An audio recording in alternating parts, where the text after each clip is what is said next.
goes into it in a little bit more depth. Calendar? I guess I forgot to put that there. All right, usually it just goes to the bottom of this so you can avoid scrolling. Anyway, so we're on alert protocol and binary network data since it is now the 3rd of February. So the alert protocol here, I'll kind of show you the start of how to deal with this thing. We should talk about the protocol briefly. This is one of those start to center moments. All right. So I'll go ahead and pull it up here. I didn't actually, I meant to run through the link one more time on Friday and I forgot to it, so now I'm here thinking I should have. But it'll be okay. All right, Lord 2.2.html. Or maybe it won't be okay. It'll be okay if it's CS-435 in the URL. All right. So for this class, what we've done a bunch of times for the project is this client-server game. I mentioned it a few times. And so it uses this protocol called LERT, which I think used to be an acronym. I made it up some years ago, but it's only a vague recollection and it's an acronym because I can't remember what it would stand for if it was an acronym. And I haven't been able to figure out an appropriate backronym for it either. So now it's just LERT protocol, so you don't have to capitalize all the letters anymore, I guess. Anyway, it's kind of a minimal protocol for playing a role-playing game, text-based role-playing game. I have added a couple of things to it. This project is one that people seem to come back to. Jesse, there's the big jug. He's actually been writing a client this spring just because it's fun, even though he's been through this class years ago. Yeah? I consider the last time Jesse actually carried a big jug. You're right.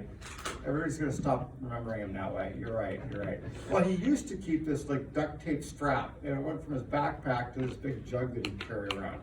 And one day, he opened the jug. I thought it might be full of water and ice, but no, that is not what was inside the jug. There was water in the jug, but no ice. What he pulled out was a plastic bag, and the plastic bag had very large ball bearings that were actually kind of rusty. Anyway. Everybody probably thought I was going to say pull somebody's head out. No, not that bad. All right. Anyway, so people have come back and written other servers. Jesse's not the only one. I tend to put up a hall of fame of servers for you to play with your client. I haven't put it together yet this semester, but I'll probably have it up later. And some of the servers in the hall of fame have been written completely, every line after the class, by somebody who thought it was so much fun, they decided to redo the server in a new language or in some new way or something like that. Anyway, mostly for those people, I added a version packet so that you have to tag which version of the LERT protocol your server supports. There have been little revisions over the years. LERT version 1 was actually a text-based protocol, and it turned out to be kind of a headache to deal with in a lot of ways, which is actually partly deliberate. I wanted to show people some of the problems that can happen in a poorly designed protocol, but it totally wasn't worth the pain and misery of using it. So we moved to Alert version 2, which was a major revision. Your client won't talk to Alert 1 server. And so that solved a lot of things, but then we just had kind of little details, just stuff where it's like, oh, we really need that. Like for Alert version 2.0, I kind of forgot to specify that a server was required to notify the client if there was a person in the room with you and they left. So you can have a scenario where like 10 people go into the room and you look at who's with you and you're like, all right, we can fight the dragon. But then by the time you say fight, everybody else is left and so it kills you. Anyway, we've answered some little deficiencies like that, but generally speaking, your client will talk to Alert 2.0 server and be fine. Alert 2.0 or 2.1 server will not tell you what version they are, and so I guess that's how you know what they are, because they won't say what version. Alert 2.2 and up server is required to actually send out a version when you connect to the server right away. All right. So I keep talking about protocol messages and things like that, protocol messages. All right. So they start with an 8-bit type. I am tempted to skip the one called message, and I've almost renamed it about 3 different times because having a protocol message named message is really confusing. It's like you got a guy named Sven that has a reindeer named Sven, you can't tell them apart anymore. All right. And all my literature references now have to do with kids' movies because that's all the literature I see anymore. Okay. Let's talk about change room. Change room is a really simple one to start with, which is actually kind of what I wanted here. All right, so change room message is actually only 3 bytes. So the first byte is supposed to be a 2. And it just identifies which messages it is. They all start with a single byte that identifies which message in the protocol you're looking at here. Then the second one is the number of the room to change to. So the rooms are tracked by numbers. Now, the game players shouldn't know this. They can be blissfully unaware that the rooms have numbers and refer to them by name. So that'll work out a lot better for them. It's just like, you show them names and they can work out that. They don't have to worry about if they're changing to room number 637 or 638, But the server and the client can use the number as a way to agree on the room. That way, if you've made a labyrinth and you've got a whole bunch of rooms named, featureless wall area or something, the server can keep track of them, the client can keep track of which number it is, and the player can be confused. All right. I haven't actually ever had anybody make any kind of labyrinth. Most of the time, the servers that people write are a little bit of a hassle to build maps for. Like, I don't have a decent map editor for my server. It uses a text file, so my map editor is Vim. And it's okay, it has cut and paste. But you can't just like drag the shape of your labyrinth or anything. All right, so that's it. That's a pretty simple one. Here's an even simpler one. If you want to start a battle in the room that you're currently in, all you do is send the server a 3 and 8 bits. And the server will do fairly extensive computation to figure out exactly what happened. All right, let's go to a complicated one here. Let's go to error. All right, so for a more complicated message, instead of type 7 to type error, this is one that the server sends to the client, usually in response to the client trying to do something quite inappropriate. For example, if the player is currently dead and the client sends a message to start a battle in the room, the server will send an error that you just can't do that right now. Anyway, it's got quite a few different error codes available. I might need one more, but I'll add it before you guys rate your servers if it does. All right, anyway, so we got a type 7, and we got an error code, then we can have error messages. And the error message is something the server sends that the client can go ahead and show to the player, and the player should be able to make some kind of sense out of the thing. The error code here, there's meanings on these error codes, but the server can go ahead and send what they like for them. For example, suppose the player decides to click on the button that sends a fight message, and the fight message is sent. You don't have to have a clickable button. You can do this other ways, but supposing not. All right, so the server receives it, finds there are no live monsters in the room. They can go ahead and respond that, there's nothing to fight here, so you can't do that. But on the other hand, if the player is in a room and the room contains a special force field that will make any weapons disappear that are pulled out in that particular room, thus disallowing fighting, the server might have to explain that one. So it kind of depends on your game and how the game works. Anyway, some of these may require further explanation. That can happen in the actual error message. All right, and for a client, if the client the player tries to fight, and then you get back an error, you can't do it. You may actually want to gray out that button. Kind of up to you. All right. Quite a few of these things. Let me scroll down to the version real quick. This is the new one, and so for the new one, there's kind of two purposes here. I'm mostly adding the version to humor people who want to come back and write another server or client later. And I expect that Lurk will continue to have minor revisions as we go. You all will probably find something on it where you're like, couldn't we change this? This is a hassle this way. And so we may end up with version 2.3 the next time.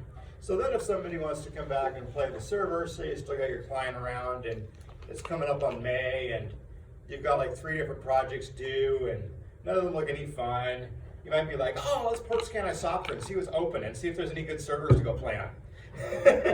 Well, it's nice if they tag it with, this is a 2.3 server, a 2.2 server, or whatever. All right.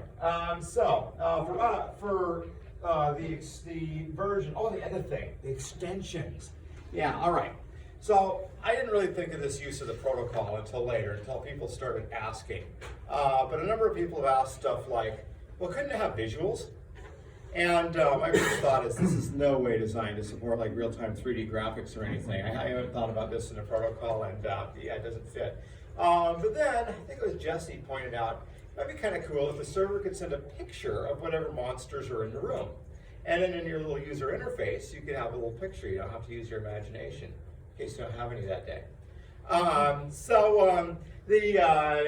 That could work. All right. So if the server is going to be able to send pictures, it's probably going to need an additional message that sends pictures. And you're going to have a client that understands the pictures can be sent. This does, I feel a little bit like I don't like that idea because it breaks this paradigm of anybody's client connects to anybody's server. But Jesse pointed out that if you're using a client that supports the pictures and a server that supports the pictures, then you just need an extension for those two. And for any other client or any other server, you just don't see any pictures. Maybe the user interface will even disappear that particular spot. All right, so I said sure, why not? But I didn't want to make this a big hassle for everybody that doesn't care and just wants their server to say it's version 2.2 and nothing else. So, site 14, you get that. Then you get 2 bytes. The first one's the major revision, second one's the minor. They're both 2 currently, so we're on alert version 2.2. You won't receive one from the server that says 2.0 or 2.1 because it wasn't required of those versions. Unless somebody went and retrofitted a 2.1 client server with a version packet, in which case it's not strictly a 2.1 anymore. All right, then after that you have the size of the list of extensions in bytes. If you don't care about extensions, it's a 0. Like 2 bytes that are both 0, because this is 2 bytes, or 16 bits. All right, so your server can actually send out a byte that's 0 when it's 2, when it's 2, and then a byte that's 0, and another byte that's 0. 5 bytes total, you can be done with version. All right, now on the receiving side, suppose you receive this and that number is not 0. That means you've been sent a list of extensions. If you don't support any extensions, then that 2 byte value there indicates the number of bytes that you need to ignore before everything gets back to normal. And that's it. Just read that many out, throw them away, and you're back to normal. All right, so if you actually cared about extensions, and you read this number and it's some value that's non-zero, then you'll have a list of extensions following. So the next 2 bytes will be the length of the first extension, just like in data. I didn't define what the extensions are at all. They could be text, they could be binary, could be anything. They're extensions, they're non-standard. I am not thinking that anybody's really likely to get around to using them, but we'll see. All right, so then you just have that amount of data, and then you can have the next extension. I thought about putting a number of extensions in here, but decided not to. When you're processing this, you'll know how many extensions at the end, because you'll see a number of bytes, read the extension. If the number of bytes you've read is less than the size of the list of extensions, then you've got some more. All right, so after you've processed this many bytes, then you know how many extensions you have. Okay, extensive verbiage explaining that. Okay, I got to run through this one more time. For example, I think I might, this is version 2.2. All right, I said 2.1 last time I looked at it, but I guess I fixed it. Okay, yes, lots of messages here. Let me go through and explain the 14 messages real quick, and then we'll play with the server just a little bit. All right, so the first message is called message. It's how you send a message from one player to another. I ought to have named it write or something. IM, chat. I don't know. Maybe in 2.3 it'll get renamed finally. Anyway, so send to the client to message other players. You can also use this on your server if you want to, if you have something that's just coming from the server. My server occasionally sends out a message that claims it's from Cave Admin, explaining something or other. Usually somebody's joined the game or left the game or something that might be interesting. All right, yes, but you can also use it from one player to another. So the client can send this one. If the client sends it to the server, it means you're sending a message to somebody. So you start out with type 1, then you have the message length. You can have 16 bits, and it's unsigned here, so you can have up to 65,536 535 characters. So that's actually quite a long message. You could potentially even use this to transfer a file or send a picture or something, but that would violate the protocol unless you're using some kind of extension, because this message is expected to be ASCII text that you can show directly to the client. So it's more that you can send them an essay if you want. Really though, the choices here are you can have 0 to 255, like 1 byte, or you can have 2 bytes. If you have half a byte, you can have half a byte. It works. It just makes it convoluted to parse it on the other side. So I decided not to do half a byte. And I wanted more than 255 characters. All right, because that's like, a couple of lines across the screen and that's it. It's like Twitter. All right, so you send you have a recipient name and a sender name. Names in Lurk are 32 bytes, and that's the maximum. My apologies if you're making a Hawaiian character. It's not going to fit very well. That's how it is on here. All right, or possibly a German character, depending. Okay, yes, those two went in the message. So length is specified earlier. All right, so you don't actually get to know ahead of time how big this message is because you don't know how long the message is.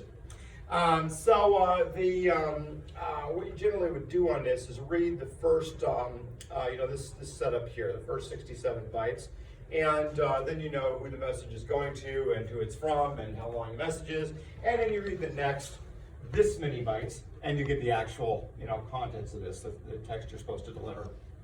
So this is kind of a two-step one. That doesn't mean you have to send it in 2 steps. If you're sending this, you can put it all into a buffer and send it all at once if you want. You can just call write and let TCP do whatever TCP decides to do. You can send it however you like. You can send it 1 byte at a time with a slight delay to make sure each one goes out in a separate packet. So when you're reading these things, you got to watch that. All right, changing room, talked about that one earlier. So you have this map of rooms. They have connections. The server has to tell you what's connected to what, at least as far as the current room goes. It doesn't have to send you the complete map or anything. And you have a type and you have a number of room to go to. All right. The fight one, only the client sends this. Actually, only the client sends this one too. The server won't ever send this. So client sends fight. It starts a fight against any monsters that are in the room. So players can have a join battle flag set or not set. If it's set, then when you start a fight in a room, they automatically join in and everybody works together. So if you're going around and you have this set and you walk into a room, you may end up involved in a battle that you didn't particularly intend to start. That said, if the battle's won, you get to share in the gold received from the monsters. If you don't have this set, and say you go into a room and a bunch of players come in a room and they fight the monster and they all die, but the monster's mostly dead and you're there, you can finish it off and win everything yourself. Kind of the greedy plan in some ways. But that said, some monsters may be hard to defeat if everybody attacks them individually, depending on how much defense they have. All right, and the way this battle plays out is really up to the server author.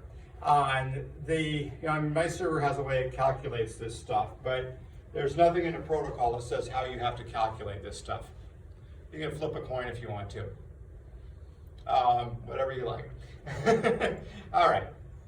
PvP fight. This is the first one that's optional. All right, so this indicates a fight against another player, and so the server will determine the results of the fight and figure out what happened. Now, if the server does not support player versus player, then it can send error number 8, which indicates no PvP combat on that server. You might or might not want that. I don't remember what mine does with PvP. I remember it was all messed up one day and I was trying to figure out how to fix it. I just can't remember if I fixed it or not. All right. Anyway, so yes, there's that one. Loot. So this, if there's like a monster that's dead or a player that's dead or whatnot, they may have some gold on them. And this one allows you to loot it. Now the server can automatically gift gold from dead monsters to the players that have killed them, if that's how you want your server to be. Makes it harder for somebody else to walk in and steal it, of course. Now, that said, it certainly doesn't have to. It could just leave it on the monster. Let all players fight over who gets it. That's fine, too. You're real set. All right. Starts playing the game. So there's you have to say how you want your player to be, and the server can say, no, you can't have those stats, those are too high. Anyway, there's a little bit of an interaction that happens here.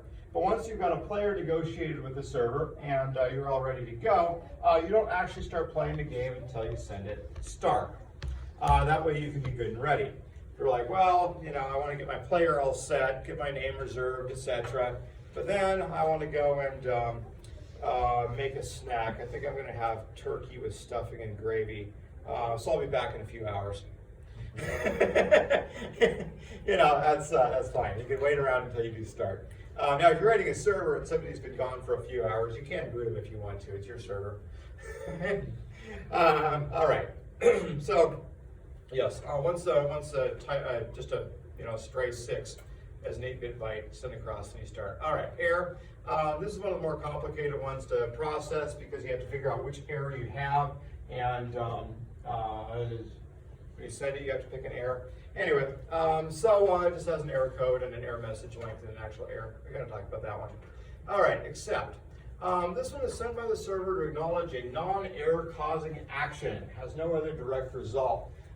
So it's not needed for actions that cause other stuff. But for example, if you send a message, the TCP layer will know if it was delivered or not. But that doesn't necessarily mean you've managed to specify the name of a player that is currently logged into the server and receiving messages. Only the server is going to know if that actually worked. So this is sent to indicate that whatever the player said or the client said actually worked and you did it. It mentions this thing, you don't need it if you got a bunch of other stuff that happens. All right, so when you change rooms, you change to a different room. Well, the server's got to send you, actually the next one, a room message and explain what room you're in. So if the server sends you a message explaining a room and it's the room you just tried to change to, of course it worked. So you don't have to send the message 8. All right, so this one here, type 9, a room. Okay, so this is sent by the server to describe the room that the player is currently in. All right, should be an expected response to a change room or a start. If you start, then you should get to learn about the room you've just been placed in. Okay, so it can be reset at any time. For example, if the player is teleported or falls through a floor. I'm not sure I've seen anybody implement either of these two things in a server, but you certainly could if you want to. Okay, so outgoing connections will be specified with a series of connection messages. They're not anywhere in this room description, but we'll get to them. And I had a reason for that. All right, so then monsters and players, you'll get a series of character messages. So looking at this, you can see if you switch to a new room, you get a room, you get 0 to n characters, you get 0 to n connections. You can get quite a bit of stuff when you go into a room. I talked before about people trying to expose race conditions by packing a whole bunch of bots into a room and then putting one more bot in and then disconnecting immediately. Yeah, since it has a series of character messages for that, you could have that happen. Okay, yes, you get a type 9, you get a room number. So you can have 2 to the 16th rooms in your map. I've never seen anybody try to put more than that in, although there was a server once that had an extended underground journey into the mole people world, and it had a lot of rooms. Anyway, so there's that. Each room has a name. There's nothing in the protocol that requires that the room names be unique. I don't think I've seen anybody do one that wasn't unique. Usually, if there's a bunch of cave passage or something, people start numbering them. It's a little confusing for the player if they're not unique. But there's nothing in the protocol that will stop you. All right. The occasional person's client may assume that they're unique, even though I usually do mention that they're not required to be unique. All right. Room description length, so you have up to 2 to the 16 characters to describe your room, and then you have a room description that can be shown directly to the player with no further formatting. Yeah, there you go, that's a room. Okay, character, I think this is the longest one. This is the basic way that characters are exchanged. And so when you're logging into a server, you'll need to send it a character to explain what your character is like. And when you go into a room, you should expect to receive some of these things explaining who else is in the room, unless you're the only one there.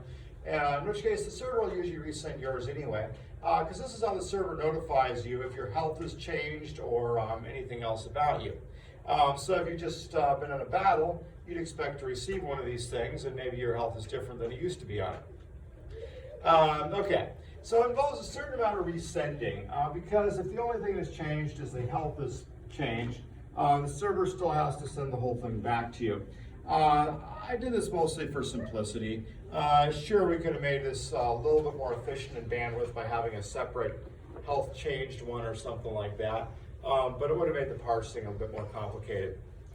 It's type 10. You have 32 characters for the name of the player, and you got flags. We'll get back to the flags. So then attack, defense, and regen are all unsigned. Health is signed. Otherwise, it causes practical problems So suppose you go into the room, and the room has a fire dragon, and you're the only one that attacks it, and you had 37 health, and it does 476 damage. Well, it could be that we just require the server to send it out as health 0. But it doesn't let you know quite how badly you just failed. So it's kind of nice that it can send a negative here. All right, so anyway, health is signed. And if it's less than 0, your character is not alive anymore. There could be some other reason the character is not alive. Anyway, there's that. There's gold. It's kind of our equivalent of points. Now, the gold isn't directly useful for anything, but if you want to level up your players on the server when your gold reaches a certain level, you certainly can. It's your server. You can say, if you get up to 10,000 gold, then we're going to just take all of your stats and add 3 to them, and you're leveled up at that point. Probably want to send a new character message to explain that to them. Their gold is lower, their stats are higher. Maybe even send a message. After walking through the door, you suddenly feel lighter, and you realize it's your pockets and they're emptier. But your stats are higher now. Anyway, so yes, there's the player one. All right, yes, there's those. Current room number, like where are you? Now, the player might not know what room they're in a lot of circumstances, and so it's good to keep them updated. Now, the actual player that's playing the game shouldn't have to know what room number they're in, just the name of it. So this is between the server and the client. So your client is going to have to, so the server has a lot more data structure challenge than the client, but the client does have to keep track of what rooms you've seen, what numbers they are. It'll get all these messages, but they're not persistent. It has to keep track of who's in the room, what was your health, that kind of stuff. It has a few things to track. All right, description length. So you can have a description for your player and an actual player description that explains whatever you like to explain. All right, flags. So the way flags work, you have a byte here, and if we put the places values here, 1, 2, 4, 8, 16, 32, 64, 128. All right. You probably can't read my writing, but you get the point. You've been through CS-435, you know this stuff. All right, so the flags. All right, so the lowest 3 are not used. Do I ever explain how I wrote that here? I might need to explain that a little bit better in this text, because I'm not sure I actually see that there. But this is what I remember. All right, so the first one is alive, and then after that you got join battle, and then after that you got monster, and started, and ready, and then these 3 here are unused. Waiting for later protocol revisions. This is actually kind of common in protocols to have a few extra fields there that are waiting for the next revision.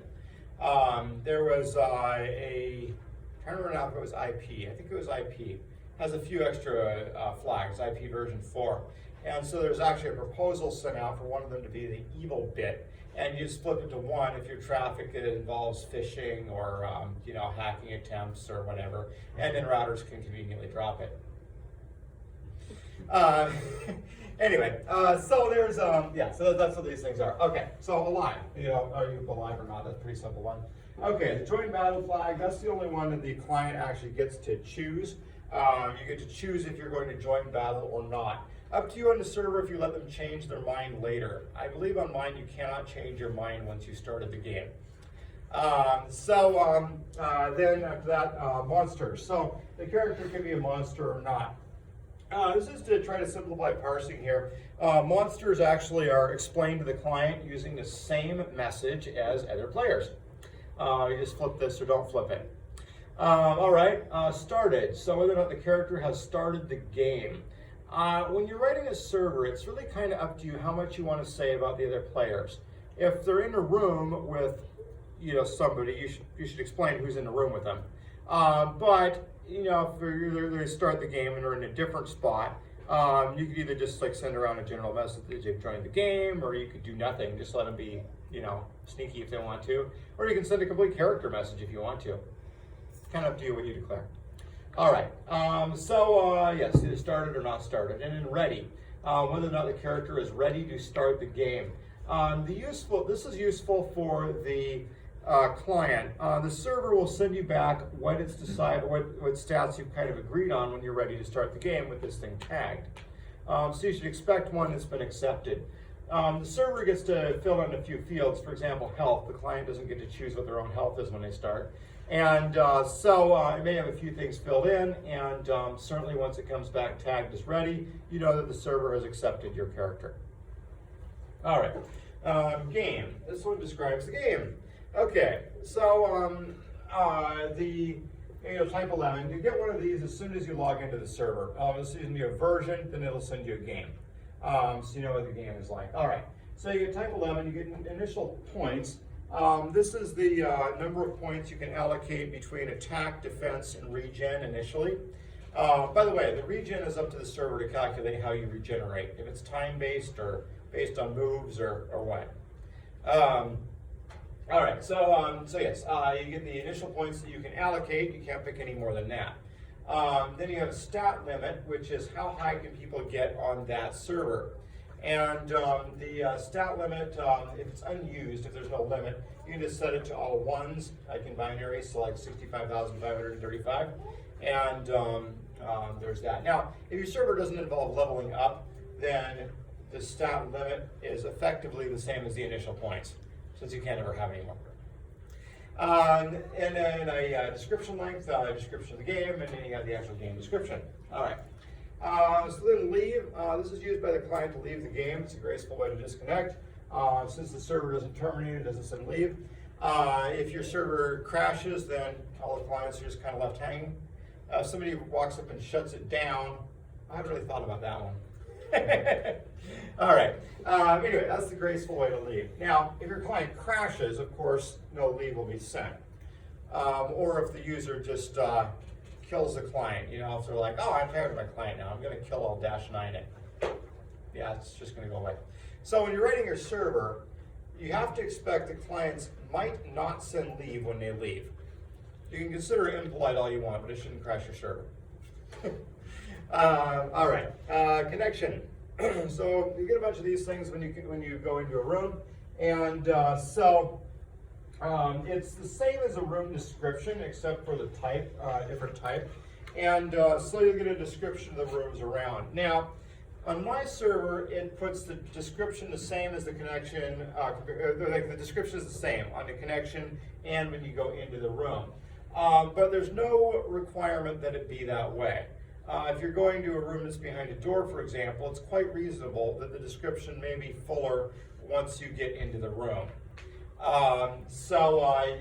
Yeah, I mean, room description at this point can be, there is a rusty steel door in the wall, and it appears that you could kick it open. Then when you go in, it can say, you fall into the old well and sharks eat you. Okay, so anyway, so it can change, sure. All right, and then here's the version that we talked about. All right, so that's the basic protocol. Quite a few notes here about fight calculations and other stuff. If you've been into some kind of role-playing game like Dungeons and Dragons or whatnot, you might have a favorite way to do calculations for damage in battles and whatnot. If you want a really simple way, You can just add up the attack and defense on both sides, and say each defense point removes one attack point from the other side, and then you can come up with a pretty simple calculation that way. That simple rubric does make it so that it's impossible to damage monsters that have a high enough defense unless you pack a bunch of players into the room. A lot of times there's some element of chance associated with these things too. Some kind of multiplier or something like that. Anyway, you can come up with however you want to do that. I put kind of a simple scheme here but a lot of people might just be like, oh yeah, that's how I want to do it. It's fine. Okay. So, that's the protocol description. Let's go log into the Lurk server. I have LC in here. Now.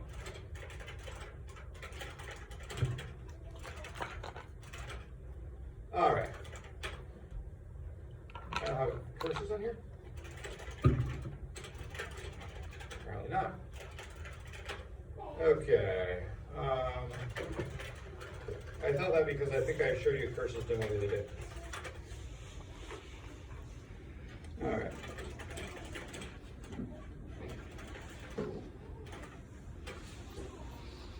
Should have actually checked to see if that's what it's called.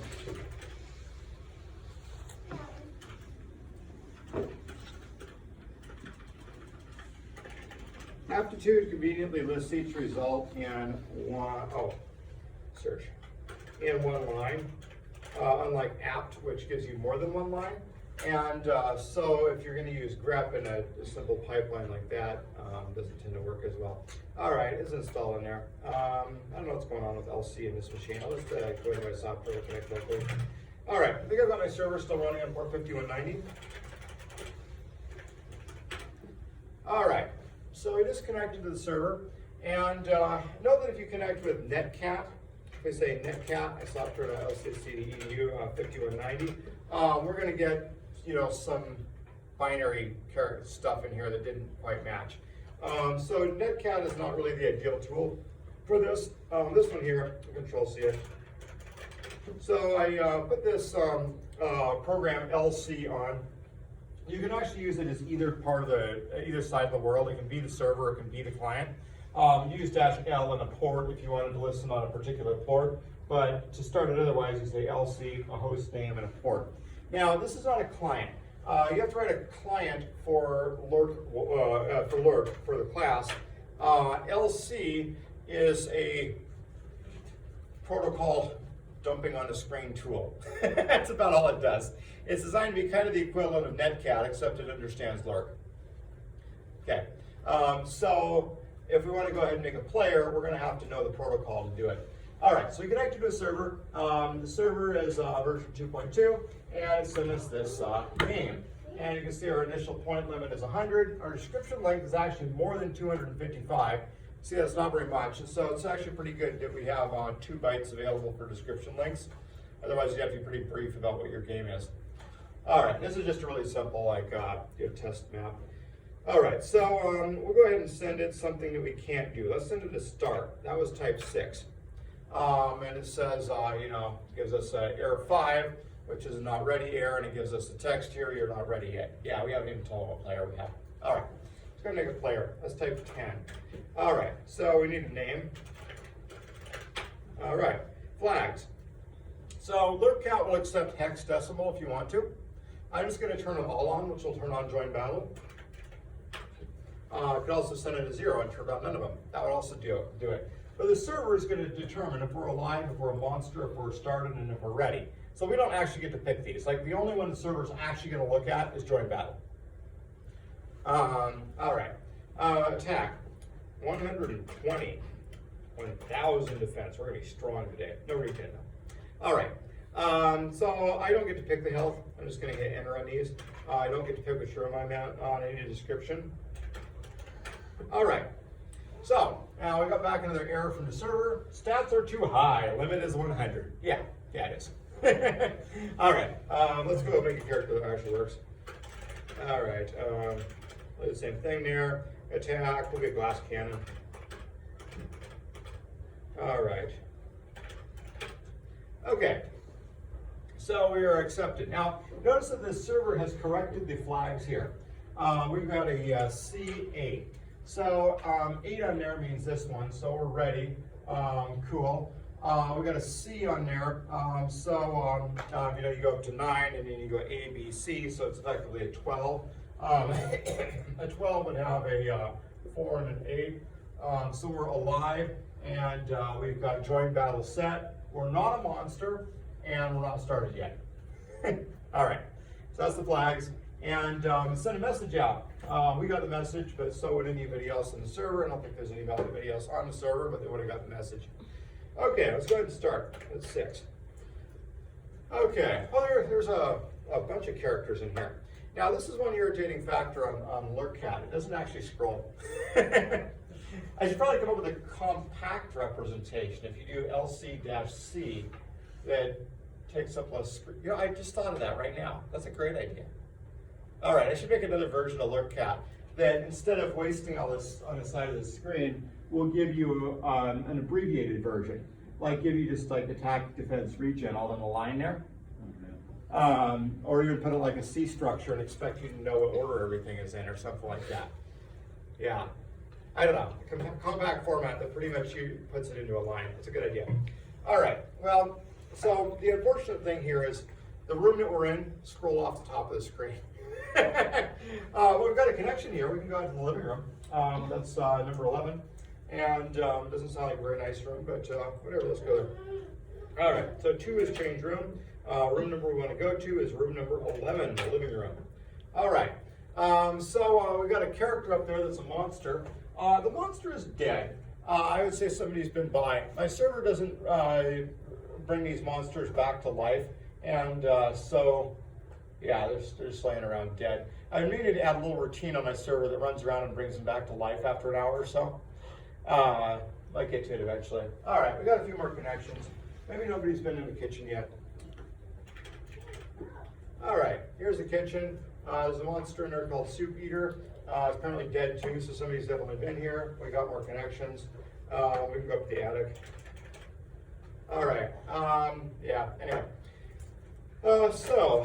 Yes, we can go around and do stuff and whatnot. I think if I start a fight, it'll tell me that there's no monsters to fight right now. I'll send me all the stats again.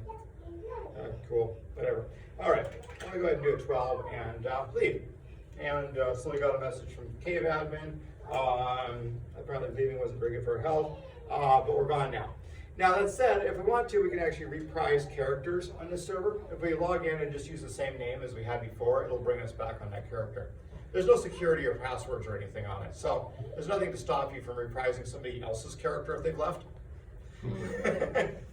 Anyway, all right. My server also doesn't have leveling up, so there's also a lot of motivation too. I guess you could tap a name. Okay, yes, that's kind of a brief look through using LurkCat.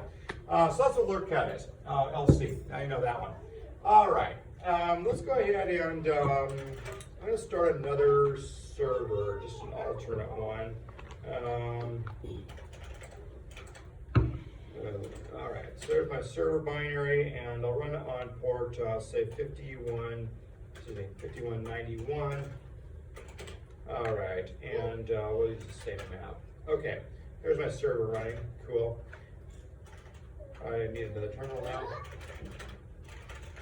All right.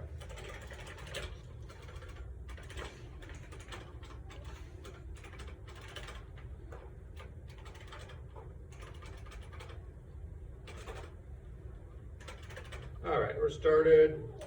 There we go. Oh, hey, there's our character back. You see flags moved to D8 after it started. D8 just puts a 1 right here. And so now we're actually started. All right, you can see actual connections, and you can see the room we're in. And it's the room closet. And it's like a room closet. That's where you start and escape. All right, so let's go ahead and head out to the living room. That's change room to room 11. All right, so we're here. Now, I'm going to show you another tool that I have. So we'll log another one onto software here. All right. So there's a tool on here called Lurk Test, and this is a test script. It runs a whole bunch of bots into your server, and you can see what they did. All right, not super useful, I guess, until you have an actual server, but I want to go ahead and explain what I've got available for this thing. All right, so lurk test and localhost 5191, that one we just started. And so there we go. All right, so we got a bunch of bots, and they're running around. It announces the new connections. It's also got a -V you can specify if you like lots more text than this scrolling past, if this is like totally inadequate. But it can help you tell when things have had problems. Oh, I think somebody found the furnace room. Anyway, some of the bots actually managed to go around there and not die. We scroll up past, you can see some of these got overkilled a bit. All right, so anyway, alerts test starts. It detects the server version because the server sent a message that explained that. And then we got this game struct. You've seen that before. We try stats that are too high, but they got rejected, which is good. And they got accepted when we got an acceptable player, and so it accepted acceptable players. What else should it do? And that's where we started in this room right here. And then we started our test bot, like the main test bot. And then we started all of these other test bots, and off they go. The test bots actually send a message to report in, like these other ones. And so Wraith sent us a message, which is the first bot that started. That test message is to make sure they get delivered. So that apparently worked. And then you can see when it prints out new connections by default, so you can see that everybody's moving around. It could have printed out something else, I guess. If we give it a -V, you can see that we got a tremendous amount of extra input. Basically, it dumps out each of the structures that any of the bots prints out.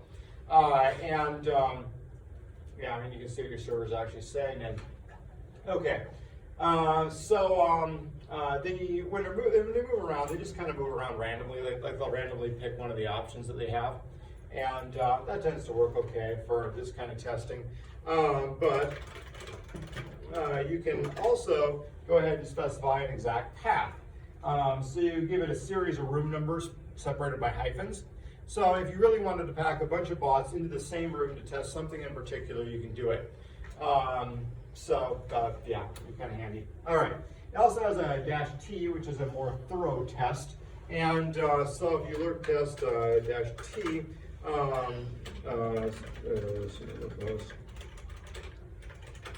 all right, it'll test a few more things, and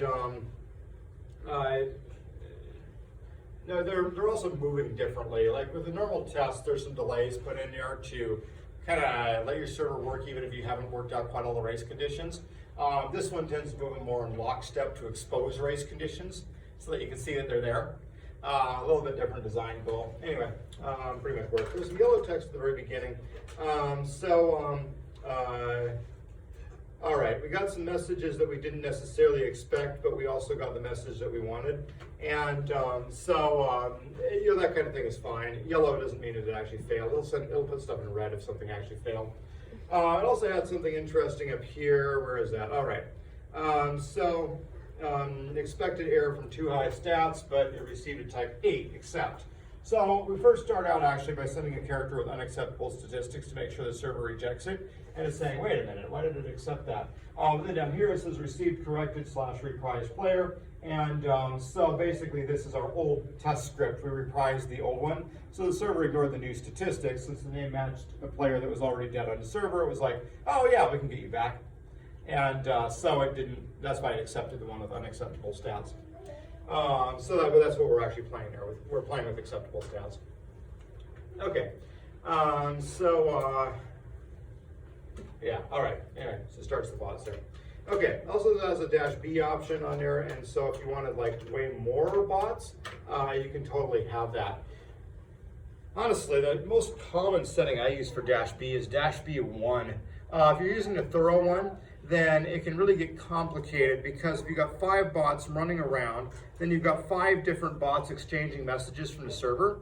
And so if you see something, it's like, well, we had this and then all this other stuff, and then, oh, there's another one to my bot again.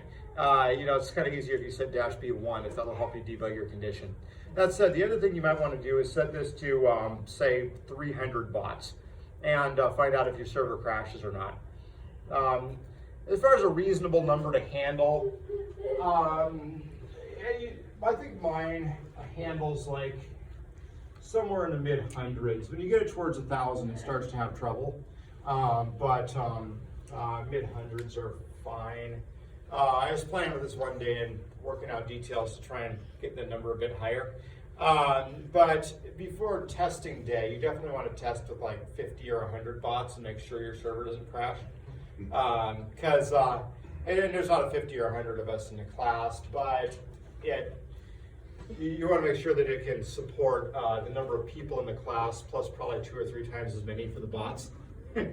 Otherwise, everybody's going to expose problems with it. All right. So anyway, that's that one. All right, Lurk Wolf. All right. So Lurk Wolf was written by Alex Romero. I kind of resisted the idea of having an official client for the class for a long time. Because I figured everybody would make like a kind of a clone of the official client. But Alex has put so much work into this thing that I think it's becoming unclonable at this point, at least in the time we get for the class. Now, a lot of people have followed him down the path using curses here like this one does to their doom. Be a little careful about that. But anyway, we can either do /make and make a little character, or we can just do /login. And go ahead and log in. I'll just log in as me. And, oh, am I active? Yeah, I'm already logged in. All right, fine. Another fish, whatever. All right, I'm named Fish. Cool. Okay, so over here, I probably just got a note that Fish has joined the game. And, yeah, there we go. All right, so we want to change room. There's a few different ways we can go to this. We can pick a room name. Now, notice we haven't started yet. So if we say we're going to go to somewhere, that's not how you start. You have to say /start. All right, there we go, it started. Okay, so there we are, we're Fish.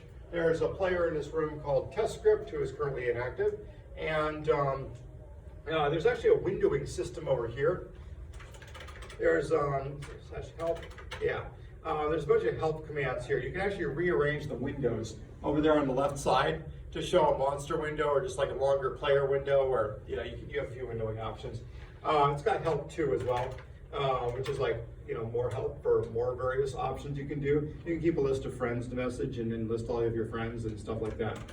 You can display pictures of cows. Anyway, so now that we're here, we can go to the living room. It's also got a go-to by number and go-to with the menu.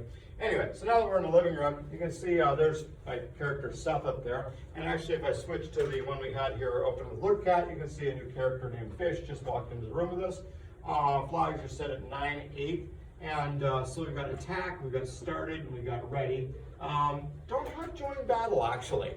So we should consider that if we're in the room with Fish and we're starting a battle.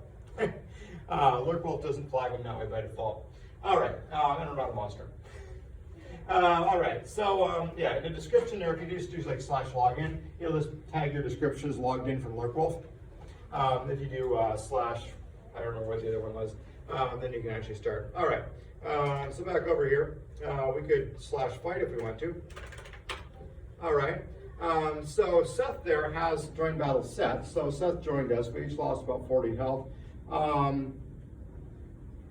Those monsters look pretty healthy still. All right, Seth died. That's fine. Both monsters died. We're still alive. We only got 20 health, but whatever. All right. I think we've got defense and Seth doesn't. I remember I set Seth up as a glass cannon, and Lurk Wolf by default doesn't. You can see our attack down here is 60, our defense is 20, our regen is 20. Anyway, that was enough defense that Seth did most of the damage, but we were the one who didn't die. All right. All right, anyway, so we can walk around. Plenty of healthy monsters here. Now, there's also a lot of inactive players up there from Lurk Test. Now, if we go over here and I'll go ahead and close that one out. All right, the -F option has each of the bots just go ahead and fight, like they go into the room and fight. All right, we don't have join battle set, so we'll survive this. All right, there they go. So over here, If one comes in, oh, there, see, Soup Eater just died. Some of the bots came through and, you know, took care of everything. All right, cool. All right. Oh, a bunch of more bots came in here. Or no, I just went down the basement. That's what happened. No, it didn't work because I didn't capitalize it. All right, couple of bots down here. All right, hit points are going up. Our regen is working. Cool. All right. Well, anyway, that's Lord Wolf. I thought it was lead. Actually, yeah, lead tech. Yeah. All right. So that's available on there. Now, Lord Wolf hasn't been updated, I don't think, since Lord version 2.0. So it doesn't expect, for example, that the server will send messages explaining characters leave rooms. So I think it does work. Anyway, it's there if you want to play with it. All right, so that's the tools for it. Jesse has been working on one more client that uses Node.js and runs in web browsers. And so it may appear as a second client that you can use to play with these things if you want to. But either way, your first part of the project will be writing a client for it. Okay, maps and servers and locations. All right, so normally I leave a server running on port 5190, and it just uses that map. A lot of times I put a different server with a different map on 5191, so that you have a second option in case the first one is just like completely full of corpses or something. Yeah, you gotta watch that. All right, the server prints out a log of stuff. I had one running over here somewhere. Did I run it on the screen? No, I didn't run it on the screen. All right, yeah, there's, Ghost of the Bot just killed the Lab 3 monster and has finished Lab 3, and so now you know what Lab 3 will be, even though I haven't posted the description. I did post Lab 2. Monster there died, and this is the log from the server. So the server, I started our own server on 5191, and we were playing with that one. I'll go ahead and shut down the 5191 server. All right. I think it's the one on 125.20. No, it's the 1167. Maybe, I don't know. No, that's not it. That's Lab 1 server. I should name my screen sessions. No, it's not that one either. All right, last time's the charm. 46. All right. So I've got this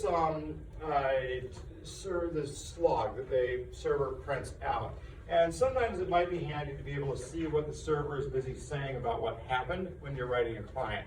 The log isn't particularly consistent or whatnot, but it does give some information. For example, if the server keeps rejecting your players and you can't figure out why, it gives you some indication of what it thinks your character looks like on the other side.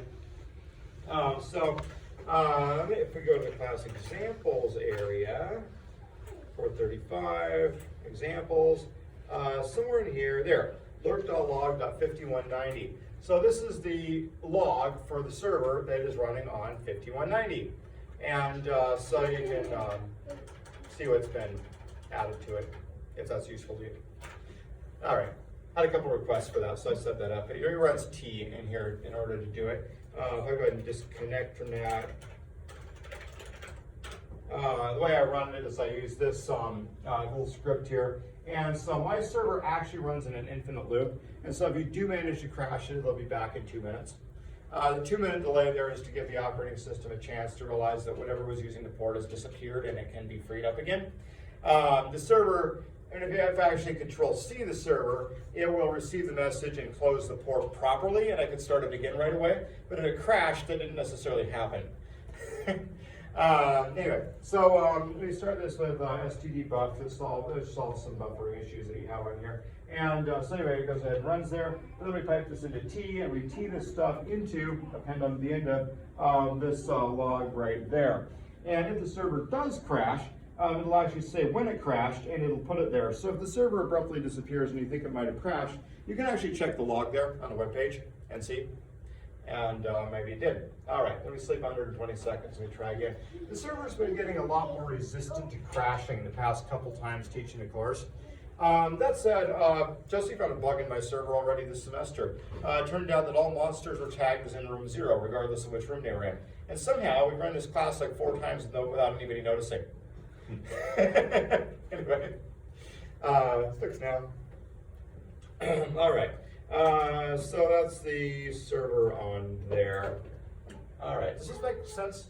Okay, everybody asked if you had questions, right? Cool. Okay, so there's that. All right, so as far as parsing these things and processing them on the way in, techniques for that. So the first thing we're getting is this version right away. All right, so we've been playing with these cool clients and whatnot. For the derived examples. All right, so we were doing the chat one and we did the math one. All right.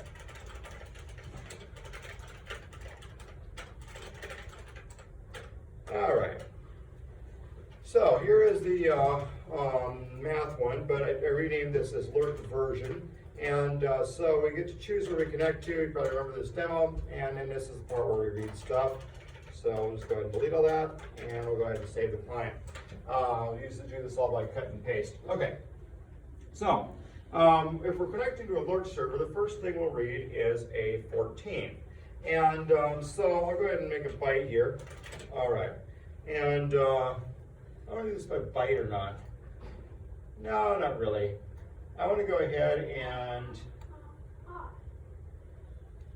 I'll fill a whole, well, no, we'll go byte at a time. All right. There's a dozen different ways to do this, and most of them are pretty valid. All right. Okay, so read, and we'll read from our socket, SKT, and we'll read into where type is stored, and we'll read 1 byte. All right, cool. So that would be the type. So if the type is a 14, then we're about to get a version. If not, then we're not about to get a version, because that's what we should start with. All right, so. All right, so this means we're getting a version. And so then the next 2 bytes should be the major and minor version numbers. Okay. Oh, yeah, that and read len is greater than 0. All right, otherwise it didn't work. Like we connected to something that wasn't there or something like that. All right.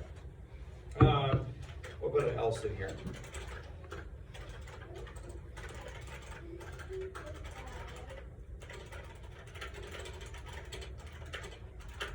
It's not an acronym anymore, because I can't remember what it stood for. All right, so major and minor ones, so we can go ahead and read. Should probably check these reads, but I'm not going to right now. Read from SKT. 1.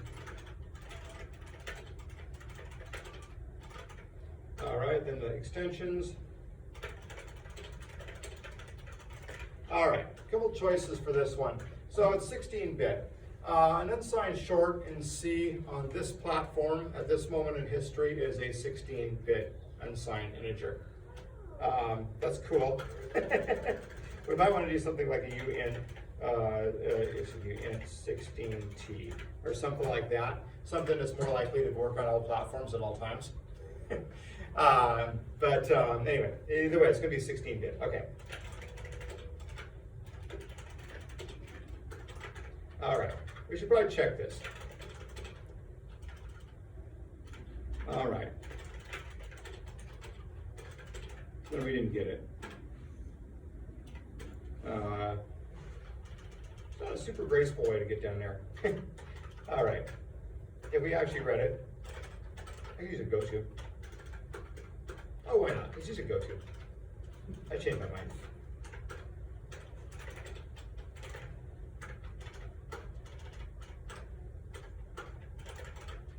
All right, there we go. Okay, so if we didn't read a 2, then no good. All right, so now we can print it out. Let's see, connected to a version $d dot $d port server with $d bytes of extensions. All right, They're unsigned there. Percent sign D is not fully appropriate, but it'll work.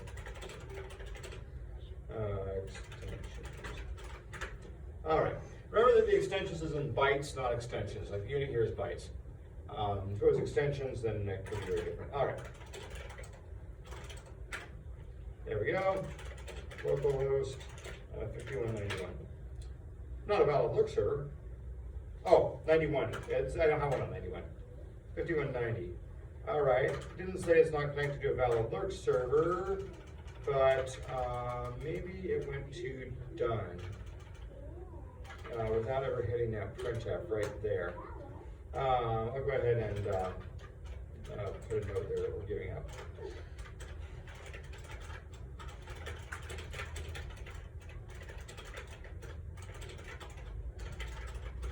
Which doesn't need the /. Oh. All right, couldn't read extensions for some reason. So look how much we read. We got a byte there, byte there, byte there. So presumably readlen was wrong. Maybe I'll go ahead and actually say what it was.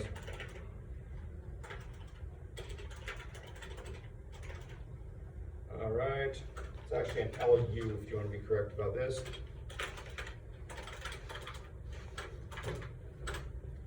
All right, readlen equals 1. Okay.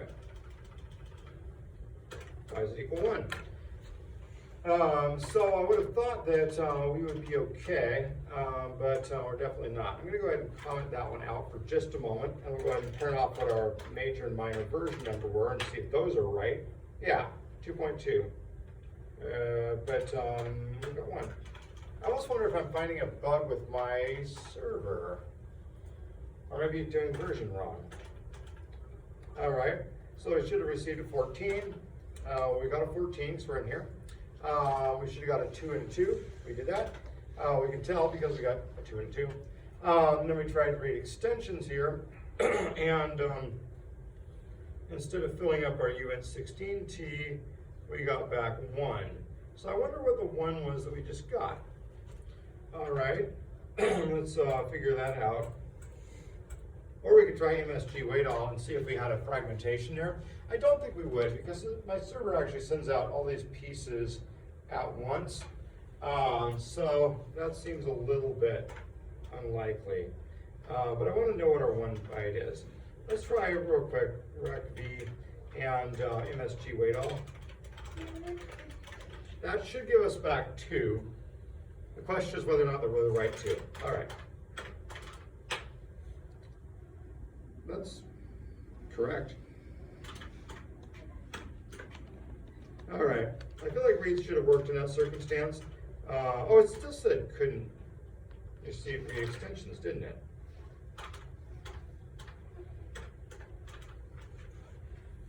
All right. Well, I've apparently done something quite wrong here.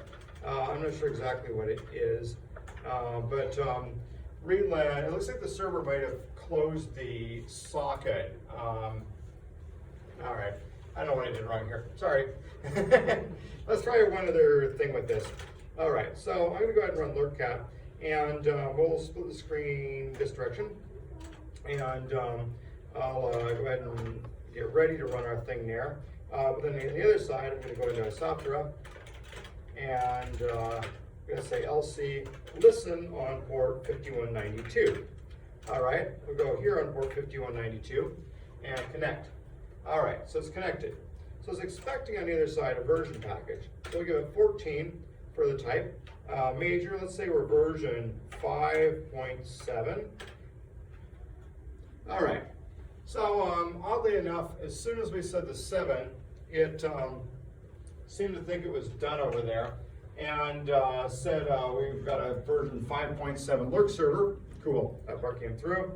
I don't see our bug right now, and I'm almost out of class time, so I may have to debug this one and let you know what I did wrong next time, which is a little bit unimpressive. But actually, in some ways, it demonstrates the more important point I want to get across, which is you should start this project on the early side, since you may have a weird network bug that takes a while to fix. All right, I do want to talk about one other thing first, is why I'm not using the very last minutes of class on that. All right, I put ahead and put up lab 2 on here, receiving binary data. And it's due, next class time. I don't know how many people have already done this. Nobody? You have. All right. You have. Okay. A bunch of people have done this already. But if you haven't, don't forget. It's not very hard. You got to receive 5 familiar 32-bit integers, and they'll be in big Indian, not little Indian. Got to take care of that. And then when you print them out, they should make some kind of sense to you when you get them right. All right. And receiving integers over a network connection is very simple, as you just saw from my demo that worked very well. Revisionist history here. Except you got it on film not working. All right. Well, I think that's need to be done. So probably I'll either tell you next time what was wrong or send out a message. I don't know, one or the other. And I'm kind of actually wondering if I might have a bug in my version implementation, because my version implementation is pretty brand new. I just wrote it last week, and I haven't tested it very much.